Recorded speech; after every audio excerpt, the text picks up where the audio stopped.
Hello, Kannaiya பெயிண்டரா? Sir, வேறு ஒன்றும் இல்லை சார். தலைக்கு பெயிண்ட் அடிக்கணும். என்னது? அதான் சார், தலைக்கு டை தான் அடிக்கணும். ஏன்னா சலூன் கடையிலலாம் போய் டை அடித்தா அது 3 நாளில் இல்லை 1 மாதத்தில் டை போயிடுது. பிறகு முடி வெள்ளையாக இருக்குது. அது அசிங்கமாக இருக்குது எனக்கு.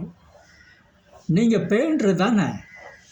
எத்தனையோ வீட்டுக்கு நீங்கள் பெயிண்ட் அடித்தா வருஷ கணக்கில் இருக்குது. இதெல்லாம் நானும் பார்த்துருக்கேன், கேள்விப்பட்டிருக்கேன்.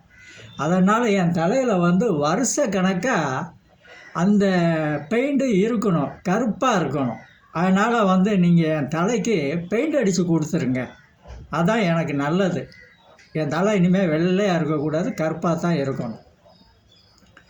எத்தனை லிட்ரு சார் ஆகும் சுமாராக சொல்லுங்கள்? 5 லிட்ரு ஆகுமா சார்? சரிங்க சார். 5 லிட்ரு அடித்தா எத்தனை வருஷம் தாங்கும்? நான் இருக்கிற வரைக்கும் தாங்குமா? பரவாயில்ல. நீங்கள் இருக்கிற வரைக்கும் நான் உங்கள்கிட்ட தலையை கொடுத்துட்றேன். நீங்கள் பெயிண்ட் அடித்து விட்ருங்க.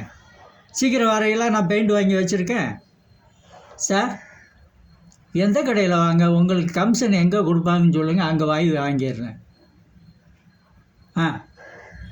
ரூவி பெயிண்ட்டு கடையா? சரிங்க சார், போய் வாங்கிடுறேன். ரொம்ப நன்றி சார். ஓகே. என் தலை கருப்பாயிருமில்ல? அதான் எனக்கு வேணும். ஓகே சார், ஓகே, நன்றி.